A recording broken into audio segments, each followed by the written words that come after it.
Hello दोस्तों, नमस्कार। कैसे हैं आप लोग? स्वागत है आप लोगों का सभी का हमारे चैनल में एक बार फिर से। और हम आज बात करते हैं केमिस्ट्री क्लास 12 की चैप्टर 3 की बात करते हैं।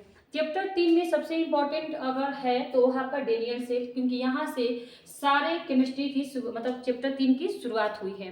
डेनियल सेल में ऐसा क्या है, क्योंकि जो डेनियल सेल एक ऐसा प्रक्रिया होता है जिसमें आपके बहुत सारे कॉन्सेप्ट छुपे होते हैं। अगर डेनियल सेल आपको समझ में आती है तो यहाँ से आप सेल विभव ज्ञात करना भी जान जाएंगे।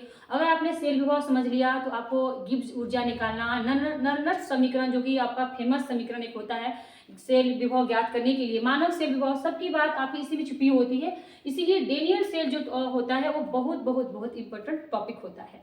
तो आज हम इस टॉपिक को ही मतलब झाड़ डालेंगे, जो भी है ना, इसको पूरा क्लास कर डालेंगे। और उम्मीद करते हैं आपको पूरा समझ में आएगा। और अच्छे समझने के लिए आप इन तक बने रहिए हमारे साथ, तभी आप देख पाएंगे कि इसमें कैसे हम लोग प्रोसेस को समझ सकते हैं। तो जैसे कि आप चैप्टर 3 की बात करें तो चैप्टर 3 में क्या होता है ना, फिजिकल केमिस्ट्री होती है। ठीक है, फिजिकल मतलब फिजिक्स से कनेक्टेड थोड़ा होती है केमिस्ट्री। नाम ही है आपका वैद्युत रसायन। बोले तो विद्युत के द्वारा रासायनिक अभिक्रिया रासायनिक समीकरण में परिवर्तित कीजिए और रासायनिक समीकरण के माध्यम से ही आप विद्युत ऊर्जा में कन्वर्ट कर दीजिए।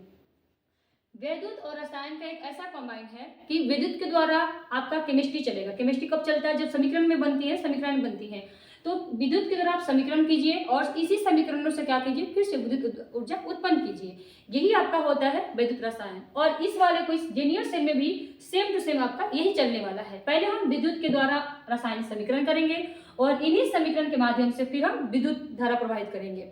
तो चैप्टर का सरा जो सारांश है, टोटल का टोटल अंश जो है आपका, सारांश बोले तो टोटल अंश जो है आपका डेनियल सेल में आ जाता है। और डेनियल सेल के माध्यम से आप विद्युत सेल, नर्नट समीकरण, गिब्स ऊर्जा, सभी पे आप मतलब मास्टरमाइंड हो जाओगे एक तरह से। तो ये देखिए, ये है क्या, हम डेनियल सेल की बात करते हैं। एक सेल होता है, ठीक है, जो आपको विद्युत ऊर्जा को रासायनिक में, रासायनिक को विद्युत में कन्वर्ट कर दे। इसका साधन होता है डेनियल सेल होता है। इसमें कुछ नहीं होते हैं, होते क्या है, सिस्टम को समझिए। दो पात्र होते हैं। क्या होते हैं? दो पात्र। इसमें क्या होते हैं ना, विद्युत अपघटय भरे होते हैं। अपघटय क्या होता है? विद्युत अपघटय। जैसे मान लीजिए एक ओखली होता है, देखिए बताते हैं। एक ओखली होता है और इसके ओखली के ऊपर से एक कुछ कूटने वाला होता है ऊपर से, लेकिन कुछ तो आप कूट रहे होंगे। क्या कूट रहे हैं, ये आपके अंदर वाला पर डिपेंड करता है। कुछ तो कूट रहे होंगे। तो ये जो कूटने वाला है और एक बर्तन है, तो बर्तन का नाम अलग हो गया और कूटने वाले का नाम अलग हो गया। तो ये कूट जो रहे ना, यही आपका, जैसे कि इसमें है एक सिस्टम हो गया। टोटल सिस्टम को हम कहते हैं विद्युत अपघटनी सेल। ये टोटल सिस्टम आपका क्या हो जाएगी बताइए? ये आपका सेल हो गई। कौन सा? तो विद्युत अपघटनी सेल हो गई। विद्युत अपघटनी सेल, या बोले तो ये आपका डेनियल सेल तो है ही। ठीक है, इसमें क्या होता है ना कि एक किसी का अपघटन किया जाता है विद्युत के माध्यम से ना। समीकरण को अपघटन करना, केमिस्ट्री में क्या मतलब होता है अपघटन का? मतलब तोड़ना, है ना, तोड़ना, अपघटन करना। तो इसका अपघटन करना है किसी चीज का। जैसे मान लीजिए हमें नमक तोड़ना है, नमक NaCl का अपघटन करना है, या अभी आप देख रहे हो ZnSO4 का अपघटन करना है।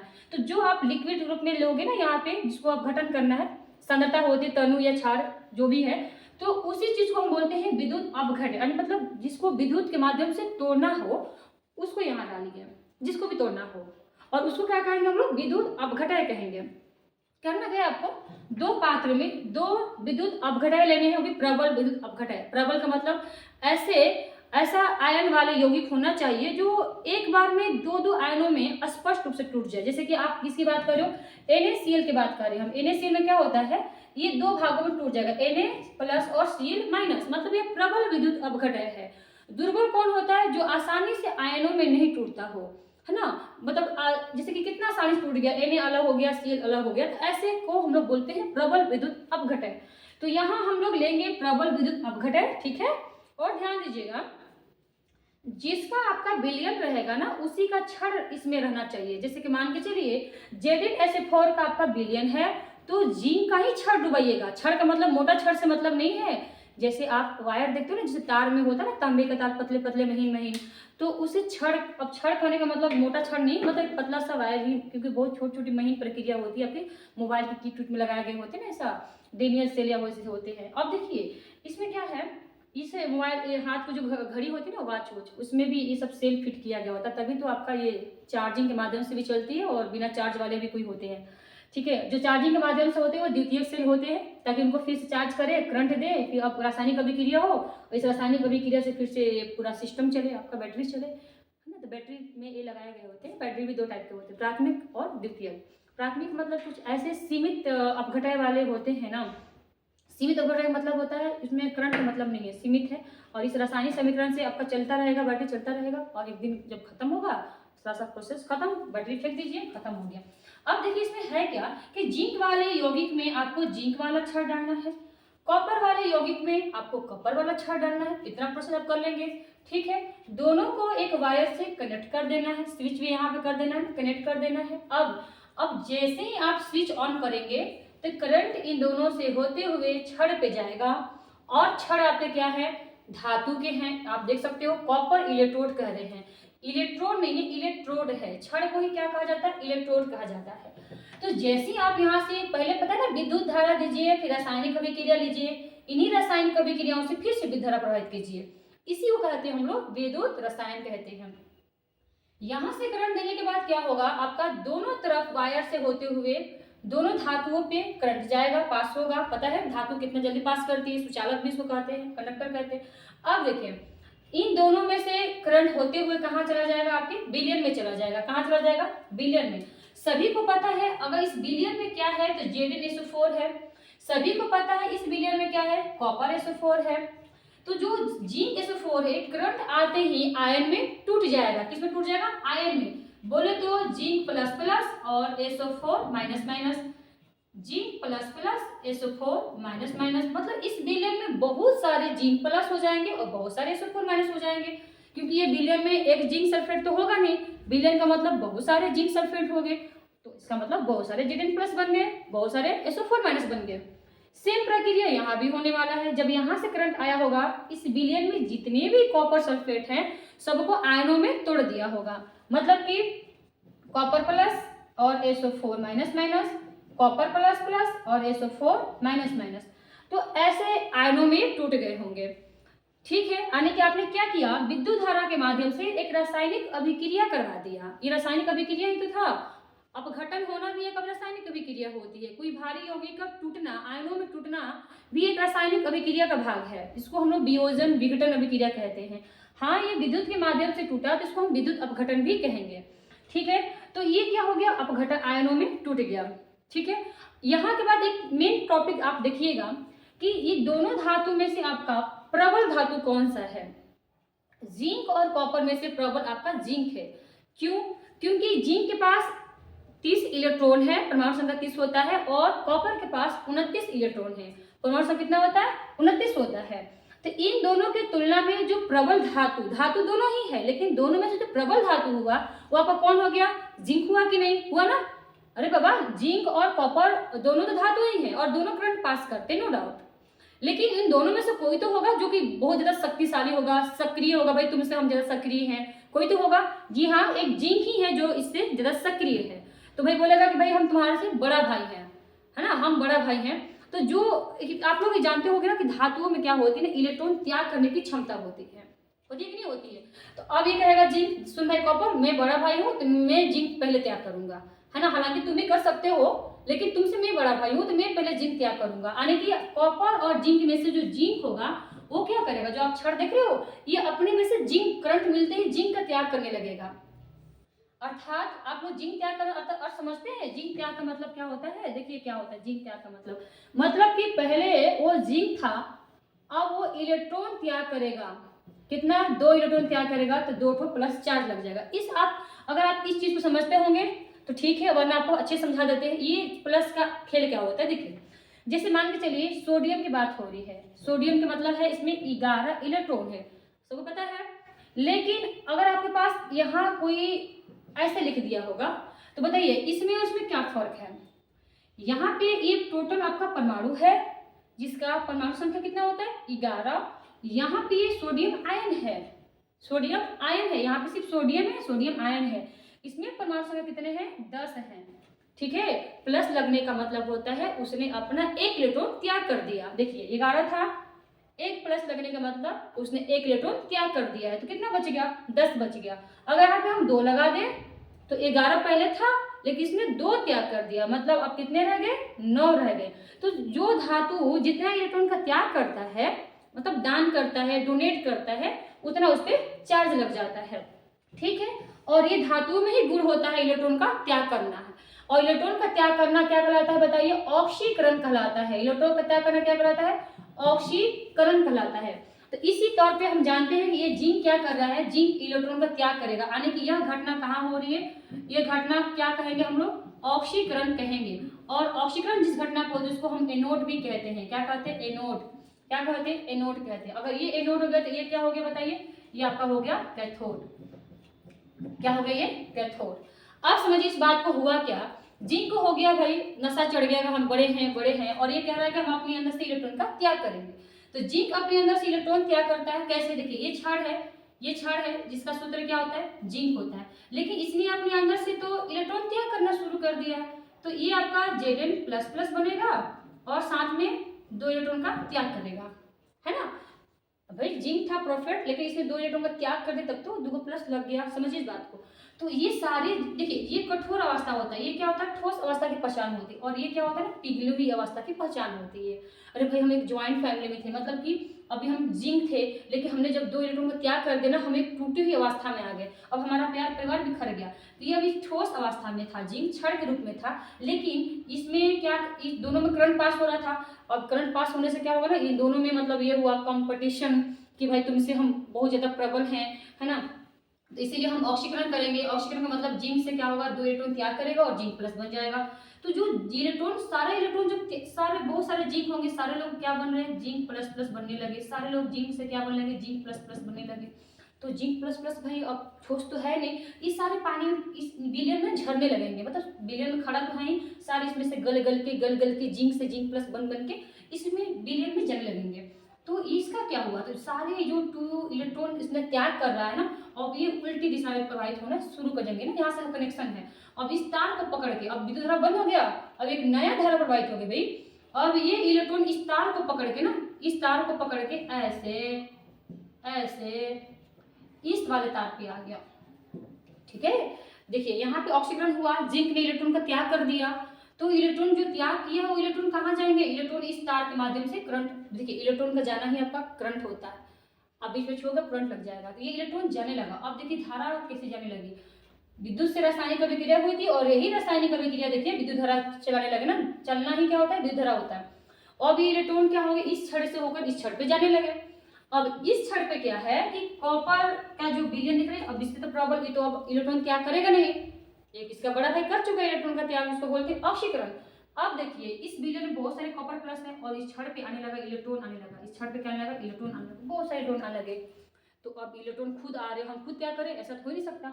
तो इलेक्ट्रॉन को कोई ग्रहण करेगा, सामने से भाई कोई इलेक्ट्रॉन कोई लेकर खड़े हो, प्रसाद लेकर खड़े हो, और हमारा मन ना करे हम ले ले उसको, वैसा हो ही नहीं सकता। तो आप देख सकते हो इस विलयन जो पानी है और जो छड़ डूबा हुआ, सारे छड़ पे 2 इलेक्ट्रॉन आ रहे हैं, यहाँ भी 2 इलेक्ट्रॉन आ रहे हैं, ऐसे इलेक्ट्रॉन 2 इलेक्ट्रॉन आ रहे हैं। तो इस विलयन में जो कॉपर प्लस है, आप कॉपर प्लस का आप ये अंदाजा लगा सकते हैं कि ये कॉपर और ये कॉपर प्लस में फर्क है। इस कॉपर का मतलब एक ठोस है, इसमें 29 इलेक्ट्रॉन है, और इस कॉपर का मतलब ये इक्वस है, घोल के रूप में है, और इसमें 27 इलेक्ट्रॉन है। ठीक है, इलेक्ट्रॉन जो आ रहे हैं ये तो भाई प्रोफेट है, 29 इलेक्ट्रॉन के पास है, ये तो इलेक्ट्रॉन लेगा नहीं, भैया मुझे जरूरत नहीं है, हम प्रोफेट है। लेगा कौन, जिसके पास कम होगा। जैसे कि बिलियन में जितने भी कॉपर प्लस है ना, वो लोग देखेंगे अरे अरे अरे इलेक्ट्रॉन आ रहा है, और सारे भिखमंगे यहाँ बैठे हुए हैं, तो देर किस बात की भाई, अटैक टूट पड़ो। सारे कॉपर प्लस क्या होंगे, इस छड़ पे जाएंगे, सारे कॉपर प्लस जो होंगे, सारे कॉपर प्लस जाएंगे इस छड़ पे जाएंगे, और इलेक्ट्रॉन को ग्रहण करेंगे, इलेक्ट्रॉन को ग्रहण करेंगे। और जब इस कॉपर प्लस को 2 इलेक्ट्रॉन हम दे देंगे, 27 से कितना हो जाएगा, 29 बोले तो एक कॉपर बन जाएगा ना, प्रॉपर्ली कॉपर बन जाएगा। तो सारे बिलियन से कॉपर प्लस इस छड़ पे चले जाएंगे, और इलेक्ट्रॉन को ग्रहण करके यहाँ पे ना कॉपर बन जाएंगे, कॉपर बन जाएंगे। और यहाँ पे पता है छड़ गल रहा है, आपका छड़ क्या हो रहा है, गल रहा है, पिघल रहा है। और पिघल क्या बन रहा है, जिंक प्लस प्लस बन रहा है, पिघल क्या बन रहा है, जिंक प्लस प्लस। और यहाँ पे इलेक्ट्रॉन का त्याग करना ऑक्सीकरण होता है, इलेक्ट्रॉन को ग्रहण करना क्या कहलाता है, अवकरण कहलाता है, रिडक्शन। यहाँ पे हो रही है ऑक्सीडेशन, यहाँ हो रही है रिडक्शन। ठीक है, यहाँ पे हो रही है ऑक्सीकरण, यहाँ हो रही है अवकरण। ऑक्सीकरण कहाँ होती है? एनोड पे, और अवकरण कहाँ होती है? कैथोड पे। ये प्रक्रिया चलती रहती है, जिसे हम लोग कहते हैं डेनियल सेल, गैल्वेनिक सेल, है ना। गैल्वेनिक सेल का ही उदाहरण डेनियल सेल होता है, और यही आपका है डेनियल जो भी है गैल्वेनिक सेल है। तो उम्मीद करते हैं आपको एक प्रोसेस समझ में आया। लेकिन इसमें आपको अर्ध सेल की बात करेंगे हम, अर्ध सेल अभिक्रिया क्या है। लेकिन इससे पहले हम बात कर ले कि ये लवण सेतु आपको बीच में दिखाई दे रहा है, इसका क्या काम है। तो लवण सेतु का क्या काम है वो बता दें। लवण का मतलब होता है जो अम्ल क्षार से मिलकर बना हो, जैसे आप NaCl भी बोल सकते हो और KCl भी बोल सकते हो। ये क्या है? लवण है। आपकी जानकारी के लिए बता दूं कि इसमें KCl ही यूज किया जाता है, और एक U आकार की नली होती है। ये इसलिए होती है, ये प्रोसेस को बैलेंस करने के लिए बनाया गया होता है, प्रोसेस चलता रहे, लंबे टाइम तक चले, इसलिए बनाया गया होता है। इससे क्या होगा बाबू, आपको ध्यान से जरा देखिएगा कि सारे जिंक जो है जिंक प्लस बन के कहाँ जा रहे? विलयन में जा रहे। पहले से भी विलयन में जिंक प्लस थे और SO4 माइनस था, और इस छड़ के माध्यम से भी जिंक प्लस आ गए। ध्यान से सुनिएगा, पहले से भी इस विलयन में जिंक प्लस था, और इस छड़ वाले सारे जिंक प्लस भी इसी में आ गए। किसकी मात्रा बढ़ गई? तो आप कहोगे भाई यहाँ तो जिंक प्लस की मात्रा बढ़ गई। यहाँ देखिए कि सारे विलयन में से कॉपर प्लस इलेक्ट्रॉन खा के मोटे हो गए। इलेक्ट्रॉन को 29 था, इलेक्ट्रॉन खाए, कितने हो गए? कॉपर बन गए। कॉपर बनने का मतलब ठोस बन गया, इस पे जम गए, इस पे लेयर और मोटा लेयर चढ़ा दिए। तो इस वाले विलयन में कॉपर प्लस तो होंगे नहीं, क्योंकि वो सब छड़ पे चले गए। तो इसमें किसकी मात्रा बढ़ गई? आप कहोगे SO4 वाले की मात्रा इसमें बढ़ गई। इसमें जिंक प्लस की मात्रा बढ़ गई, इसमें SO4 वाले की मात्रा बढ़ गई। तो अब क्या होगा, जो KCl आपको पता है ना, K क्या होता है? प्लस का होता है, Cl क्या होता है? माइनस का होता है। ठीक है, तो इसमें होगा क्या? देखिए इसमें क्या होगा कि जो आपका जिंक प्लस है, प्लस वाला है, जो Cl देखिए वो 2 ठो Cl माइनस को ग्रहण करके क्या बना लेगा? ZnCl2। और ये आपका पेंदा में सारा जिंक प्लस, जितने भी जिंक प्लस झड़ रहे हैं ना, वो सब नीचे जाके जमा हो जाएंगे। मतलब कि बैलेंस में थोड़ा सा रहो भाई, इसकी मात्रा बढ़नी नहीं चाहिए, इधर की मात्रा बढ़नी नहीं चाहिए। अब इधर SO4 की मात्रा बहुत बढ़ोतरी हो गई है, बढ़ गई है। तो जो K आप देख रहे हो ना, K, अभी K क्या करेगा? 2K रहेगा, और SO4 का माइनस, क्योंकि SO4 को कितने प्लस चाहिए? आयन 2 चाहिए, और एक पोटेशियम के पास एक आयन होते हैं, इसीलिए हमने 2 पोटेशियम ले लिया। 2 पोटेशियम मिल के SO4 के साथ क्या बना लेगा? K2SO4, और ये भी आपका कहाँ जमा हो जाएगा? ये आपका नीचे जमा हो जाएगा, ऐसे K2SO4 जमा हो जाएगा। तो इस प्रकार से लवण सेतु ने क्या किया? दोनों प्रक्रिया को, दोनों ऑक्सीकरण अवकरण को शांत कर दिया, और इसकी प्रक्रिया को चलते होने दे दिया। ठीक है, तो ये आपको उम्मीद करते हैं पूरी प्रक्रिया समझ में आई होगी, और यहीं से हमारी शुरुआत होती है सेल अभिक्रिया की। किससे शुरुआत होती है? सेल अभिक्रिया की। चलिए हम बात करते हैं सेल अभिक्रिया के बारे में। देखिए सेल अभिक्रिया क्या होता है। देखिए आप देख लीजिए, आधा ऑक्सीकरण पे घटना हो रही है और आधा अवकरण पे घटना हो रही है। हम बोले तो एनोड पे क्या हो रही है, आप लोग बताइए। एनोड पर आपने क्या देखा? तो एनोड पे हमने देखा कि एक जिंक था जो कि ठोस था, एक जिंक था, क्या था वो? सॉलिड था, और समय के साथ साथ ये जिंक क्या हो गया? जिंक प्लस में बदल गया। किस में बदल गया? जिंक प्लस में बदल गया। हमने एनोड पे क्या देखा कि एक जिंक था और वो क्या बन गया? जिंक प्लस बन गया। सभी को पता है ये जिंक ठोस है और ये जिंक एक्वस हो गया, और इसमें बदला है, मतलब इसने 2 इलेक्ट्रॉन का त्याग कर दिया होगा। कितने का? इलेक्ट्रॉन का त्याग कर दिया होगा। और इस घटना को हम लोग कहते हैं ऑक्सीकरण। इस घटना को हम लोग क्या कहते हैं? तो ऑक्सीकरण कहते हैं। ये हमने कहाँ देखा? तो हमने देखा एनोड पर। ठीक है, और हमने कैथोड पर क्या देखा? तो हमने कैथोड पे देखा कि कॉपर प्लस इलेक्ट्रॉन को ग्रहण करके शुद्ध ठोस कॉपर बन गया ना। क्या बन गया? तो पहले से कॉपर प्लस था, और इसने क्या किया? सारे विलयन से कॉपर प्लस ने क्या किया? इलेक्ट्रॉन को ग्रहण कर लिया। कितने इलेक्ट्रॉन को? 2 इलेक्ट्रॉन आ रहा था, 2 को ग्रहण कर लिया, और ठोस, क्योंकि इसके पास 2 इलेक्ट्रॉन कम था, इलेक्ट्रॉन लेने के बाद प्रॉफिट कॉपर बन गया ना, 29 इलेक्ट्रॉन इसके पास अब है, ठोस बन गया। तो इस घटना को, इलेक्ट्रॉन का त्याग करना ऑक्सीकरण कहलाता है, और इलेक्ट्रॉन को ग्रहण करना अवकरण कहलाता है, या रिडक्शन बोले तो बोल सकते हो। तो ये घटना को क्या कहते हैं हम लोग? अवकरण। मतलब मिला जुला के ये हो रही है, आधा कहानी हमारी एनोड पे, आधा कहानी हमारी हो रही है कैथोड पे। मतलब आधी अभिक्रिया ही चल रही है भाई, आधी अभिक्रिया एनोड पे, आधी अभिक्रिया कैथोड पे। तो ये अर्ध सेल हुआ और ये अर्ध सेल हुआ, आधा कहानी को अर्ध सेल, इस वाले को बोलेंगे अर्धसेल। जब दोनों को मिलाएंगे तो बन जाएगा सेल अभिक्रिया। तो यहाँ से हमारा क्या बनने वाला है, यहाँ से हमारा बनने वाला है सेल अभिक्रिया। क्या बनने वाला है यहाँ से हमारा? सेल अभिक्रिया, सेल अभिक्रिया, क्योंकि ये है आपका अर्धसेल, ये क्या है आपका? अर्धसेल, ये भी आपका है अर्धसेल, अर्धसेल एनोड पे, अर्धसेल कैथोड पे। जब दोनों को मिलाएंगे तो क्या बन जाएगा हमारा? सेल अभिक्रिया। कैसे निकालेंगे देखिएगा, एनोड पे क्या क्या हो रही है, हम देख रहे हैं कि इधर जिंक हो रही है और इधर क्या हो रही है? Copper plus plus. तो लिख लीजिए जिंक प्लस में कॉपर प्लस प्लस, अभिक्रिया का चिन्ह, क्योंकि ये आपने इलेक्ट्रॉन कैंसिल हो गया, यहाँ से छोड़ा, वहां से कैच किया, यानी कि यहाँ से इन्होंने त्याग किया, इन्होंने पकड़ लिया, तो कैंसिल कीजिए। तो जिंक इधर वाले क्या बोलते हैं? अभिक्रिया इधर वाले को अभिकारक, इधर प्रतिफल। तो अभिकारक में क्या आप देख रहे हो? अभिकारक में देख रहे हो कि जिंक है और क्या है? कॉपर प्लस प्लस, दोनों अभिकारक है। और अभिक्रिया के बाद क्या देख रहे हो कि जिंक प्लस प्लस है और क्या है आपका? कॉपर है। तो मतलब ये आपका मिला जुला क्या बन गया? सेल अभिक्रिया बन गया, यानी ये अभिकारक और ये रहे आपका प्रतिफल। तो इस प्रकार से हमने डेनियल सेल को बदल दिया, किसमें? डेनियल सेल किसे बदल दिया? सेल अभिक्रिया में। और हाँ, डेनियल सेल को प्रेजेंट कैसे करते हैं? देखिए कैसे प्रेजेंट करते हैं, डेनियल सेल कैसे प्रेजेंट करते हैं, देखिए डेनियल सेल को ऐसे प्रेजेंट करते हैं। तो जिंक की छड़ कहाँ डूबी है? जिंक सल्फेट में। ये रहा आपका ब्रिज बोले तो लवण, साल्ट ब्रिज है, लवण सेतु। और यहाँ पे है कॉपर सल्फेट की विलयन और उसमें डूबा है कॉपर की छड़। ये आपका होता है डेनियल सेल। यानी मतलब पूरा प्रक्रिया को आप ऐसे न बनाकर, अब आप ऐसे बनाते हो तो पूरी समझा जा सकता है कि जिंक की छड़ है जिंक सल्फेट के विलयन में, यहाँ है पुल ब्रिज है जिसको बोलते हैं लवण सेतु। उसके बाद क्या है? विलयन, कॉपर सल्फेट का विलयन है और उसमें छड़ किसका डूबा है? तो कॉपर का डूबा है। ये आपका है डेनियल सेल। ये आपका क्या है? तो डेनियल सेल है। ये क्या है आपका? डेनियल सेल है। इसको क्या कहते हैं? Daniell cell. अब इस डेनियल सेल को देख लीजिए, ये अर्ध सेल अभिक्रिया कहाँ हो रही थी? एनोड पे। ये कहाँ हो रही थी? कैथोड पे। दोनों को मिला के हमने क्या बना दिया? सेल अभिक्रिया बना दिया। तो ये होती है आपको डेनियल सेल। डेनियल सेल से क्या बन गया आपका? सेल अभिक्रिया बन गया। ठीक है, आप इसका स्क्रीनशॉट ले सकते हैं। ठीक है,